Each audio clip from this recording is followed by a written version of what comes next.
बड़ा दुख की बात है कि आज भारतीय जनता पार्टी ने हिमाचल प्रदेश के जो आरडीजी से संबंधित एक अधिकार संविधान की आर्टिकल 275/A के द्वारा दिया गया था, उसमें अपना समर्थन नहीं दिया। ये प्रदेश के लिए आज बड़ा दुखदाई दिन है और ये प्रत्येक वर्ष 10,000 करोड़ रुपया उन किसानों का, उन मजदूरों का, उन युवाओं का के पर कट लगाने की दिशा में भारतीय जनता पार्टी ने साथ दिया। मैं एक बात कहना चाहता हूँ, ये कैसा लोकतंत्र में विरोध है कि प्रदेश के हित के लिए भारतीय जनता पार्टी खड़ा भी नहीं होती। प्रदेश के हित के लिए प्रधानमंत्री मोदी जी से मिलने से भी घबराती है। बार बार मेरे अनुरोध करने के बाद आज भी कि आपके नेतृत्व में पूरा मंत्रिमंडल, मैं वो मुख्यमंत्री महोदय, सभी मंत्रिमंडल के सदस्यों ने फैसला किया कि हमें हिमाचल हित में अपना कोई प्रोटोकॉल नहीं रखना है, हमें हिमाचल प्रदेश के हित के लिए आगे जाना है। तो हम जयराम ठाकुर जी के और उनके विधायकों के साथ प्रधानमंत्री जी के पास मिलने के लिए हम सब जाना चाहते हैं। सरकार अपना अहम छोड़कर, अपना प्रोटोकॉल छोड़कर हम इनसे अनुरोध करते रहे, लेकिन हमने सोचा कि चलो ये इस बात के अलावा जब वोटिंग होगी उसमें हमारे साथ खड़े होंगे।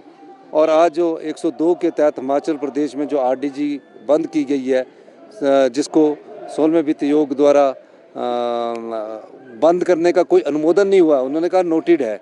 उस संदर्भ में अगर कोई फैसला ले सकते हैं तो देश के प्रधानमंत्री मोदी जी ले सकते हैं। जब हमने इनसे बात कर रहे हैं तो वो पीछे भाग रहे हैं। अगर आज ये हिमाचल के हित के लिए खड़े नहीं होंगे, ये सवाल सरकार का नहीं है, ये सवाल हिमाचल की जनता का होगा। तो आने वाले समय में किस प्रकार भारतीय जनता पार्टी लोगों की, जनता की अदालत में जाएगी और क्या कहेगी कि जब प्रदेश का 10,000 करोड़ प्रत्येक साल का कट रहा था, तो उस समय जब कांग्रेस की सरकार ने प्रस्ताव लाया तो हम उस समय इसके विरोध में खड़े हुए और हमने इनका समर्थन नहीं किया, ये कहेगी। अब ये चीज़ों को भारतीय जनता पार्टी, मुझे नहीं लगता कि किस दिशा में जा रही है। लेकिन एक बात जरूर है कि आज पूरे प्रदेश ने, पूरे विधानसभा में पत्रकार बंधुओं ने भी ये चीज़ को देखा कि इस प्रकार का बर्ताव, जिस प्रकार का बर्ताव उन्होंने किया है कि हम इसके समर्थन में नहीं खड़े होंगे, बड़े दुख की बात है। सर, आपके अध्यक्ष से मिलने की डेट और उसका, अच्छा देखिए, जयराम ठाकुर जी ने दो मुही बात की। 16वें वित्त आयोग और 15वें वित्त आयोग में जयराम ठाकुर जी ने कहा कि आरडीजी मिलनी चाहिए और आपने प्रस्ताव किया कि राज्य के आय और व्यय के बीच के अंतर को जो पाटने के लिए केंद्र संविधान के द्वारा जो अधिकार दिया जाता है, उसमें इन्होंने अपने रिटर्न में लिखा है, अखबारों में लिखा है कि आरडीजी प्रदेश सरकार का हक है, उसको मिलना चाहिए। और जब यहाँ भाषण दे रहे थे तो हक और अधिकार की जब बात बोल रहे थे, ये क्यों मिलनी चाहिए, तो बंद होनी चाहिए। लिखी हुई स्टेटमेंट को माने या झूठ बोल रहे हैं। तो जयराम जी को, पूर्व मुख्यमंत्री ने, झूठ नहीं बोलना चाहिए। जब आपने 16वें वित्त आयोग के पास ये कहा दिया था कि प्रदेश को आरडीजी मिलनी चाहिए, तो आज उस प्रस्ताव के समर्थन में आप क्यों नहीं खड़े हुए, इस बात का आप जवाब दीजिए। सर, कुछ सदस्य तो कह रहे थे कि आपके साथ हैं, लेकिन फिर ये विरोध प्रदर्शन किया गया, ऐसा क्यों? देखो, इनका ये भारतीय जनता पार्टी जो है, हिमाचल प्रदेश की भारतीय जनता पार्टी है, वो आज के मामले में ऐसा लग रही है कि हिमाचल विरोधी हो गई है। आप बताइए कि 15 फाइनेंस कमीशन ने जब रिकमेंडेशन दी थी, उसके 3 साल उनको आरडीजी मिली और तकरीबन 54,000 करोड़ रुपए की आरडीजी उनको मिली, प्लस 16,000 करोड़ का जीएसटी कंपनसेशन सेस उनको मिला। टोटल 70,000 करोड़ का हो गया। 45,000 करोड़ रुपए का उन्होंने लोन लिया।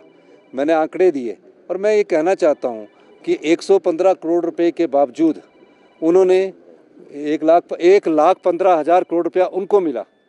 और ये आरडीजी जो है ग्रांट है, उसके बाद हमें 17,000 करोड़ रुपया आरडीजी मिलती है।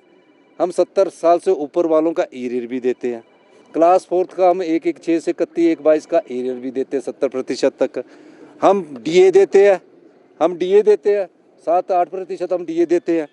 तो 17,000 करोड़ वाले ने किस प्रकार वित्तीय अनुशासन करते हुए प्रदेश की आत्मनिर्भरता की और कदम बढ़ाई। ये आत्मनिर्भरता की नीति का बदलाव है। गलत आंकड़े दे रहे हैं। गलत आंकड़े क्या, कागजों में आप सब जगह गलत आंकड़े दे रहे, सब जगह गलत आंकड़े होंगे जो कागजों में मैंने जो दिए। एक मुख्यमंत्री कोई गलत होगा, आरडीजी तो आरडीजी तो 70,000 54,000 और 16,000 करोड़ आई है, उसमें कोई गलत आंकड़ा है? गवर्नमेंट 1,000 करोड़ रुपए की बिल्डिंगें बना के रख दी। और हिमकेयर में हमने 720 करोड़ दिया, उन्होंने 394 करोड़ रुपए दिया। हिमकेयर को भी हम स्टार्ट करके रखते हैं, सहारा में दिया। तो ये सब बातें छोड़ दीजिए, लेकिन क्या आज वो आरडीजी के पक्ष में ना खड़ा होकर इस प्रदेश के लोगों के साथ, इस प्रदेश के आम जन के साथ उन्होंने कुठाराघात किया है, किसान के साथ कुठाराघात किया है, महिलाओं के सम्मान के साथ कुठाराघात किया है। ये सब चीज़ें आने वाले समय में जनता उनसे पूछेगी। सरकारें आती है, सरकारें चली जाती है, मुख्यमंत्री आते हैं, मंत्रिमंडल में सदस्य बनते हैं, एमएलए बनते हैं, लेकिन आज अधिकार की लड़ाई में वो प्रदेश के साथ खड़े नहीं हुए। ये बहुत दुख की बात है। सर क्या कांग्रेस कैसे अब सरकार आगे बढ़ेगी, केंद्र में कैसे इस पूरे मुद्दे को आगे लेकर जाएगी? बिल्कुल, आज प्रस्ताव हुआ, हम चाहते हैं भारतीय जनता पार्टी भी उस प्रस्ताव का सपोर्ट करती, विरोध ना करती तो अच्छा होता, लेकिन हम इस लड़ाई को लड़ना जानते हैं और हम केंद्र सरकार के पास अपने अधिकारों की बात करेंगे, आर्टिकल के जिस अधिकार के द्वारा आरडीजी मिलती है। और एक चीज़ और मैं कहना चाहता हूँ, हमारी संपदा जो है उसमें केंद्र तो पैसे कमा रहा है और राज्य सरकार को हक देने की बात आ रही है तो उसमें पीछे हट रहा है। आरडीजी के रूप में हक मिलता था, केंद्र सरकार क्या कर रही है, जितने भी पावर प्रोजेक्ट है 14,000 मेगावाट के, हमें भी सिर्फ 12% फ्री रॉयल्टी दे रही है। और जब वो प्रोजेक्ट फ्री हो जाता है तो उसमें टोटल खर्चा ही हो ऑपरेशन मेंटेनेंस का 10% के करीब आता है। हम मानते हैं कि 20% के करीब आता होगा। फिर 80% जो लाभ कमाते हैं उसका 40% हमें ये हमारी संपदा का अधिकार दे दीजिए। जब और प्रदेशों में थर्मल पावर प्रोजेक्ट लगते हैं, वहाँ माइनिंग के लिए सेस लगाया जा सकता है, वहाँ ट्रांसपोर्टेशन का खर्च किया जा सकता है। तो हिमाचल प्रदेश में तो जो पावर प्रोजेक्ट लग गया उसमें कच्चे माल यानी रॉ मटेरियल कच्चा माल पानी है, उस पर तो कोई ट्रांसपोर्टेशन नहीं लगनी। तो उस मामले में केंद्र सरकार तो धन कमा रही है हमारी हिमाचल प्रदेश की जनता की संपदा से, लेकिन जब देने की बारी आ रही है तो भारतीय जनता पार्टी के लोग हमारे साथ चलने को तैयार नहीं है। वो राजनीति कर रहे हैं और अपने कार्यकर्ताओं को ये बोलते हैं कि तैयार हो जाइए, हमने आरडीजी बंद करवा दी, अब सरकार कोई कार्य नहीं कर सकेगी। लेकिन मैं भारतीय जनता पार्टी के हिमाचल के लोगों को कहना चाहता हूँ, विधायकों को कहना चाहता हूँ, हिमाचल प्रदेश की सरकार उन सभी योजनाओं को चलाएगी। हम फैसले करेंगे, आज हिमाचल प्रदेश को आत्मनिर्भर बनाएंगे। और मैं आपको एक और कहना चाहता हूं कि वित्त सचिव ने जो रिपोर्ट्स आपके सामने सम्मिलित की है उसके आधार पर हमने बहुत ज़्यादा परिवर्तन किया है, पर किसी के अधिकार को मरने नहीं देंगे। हम ओल्ड पेंशन स्कीम भी देंगे, किसी की पेंशन को बंद होने नहीं देंगे, बिजली बोर्ड का निजीकरण नहीं करेंगे, उसे सुदृढ़ करेंगे, सहारा योजना भी चलाएंगे, हम हिमकेयर योजना भी चलाएंगे और दूसरे माध्यमों से नीतिगत बदलाव करके प्रदेश को आत्मनिर्भर बनाएंगे। दिल्ली जा रहे हैं तो क्या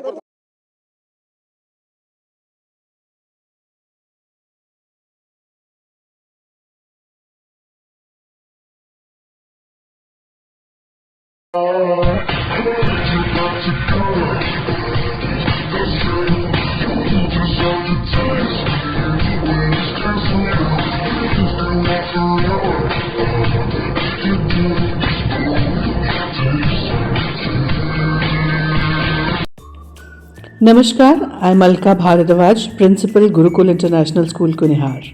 At Gurukul, we offer NEP-oriented modern education for the holistic development of your child. Admissions open now. Give your child the better foundation they deserve.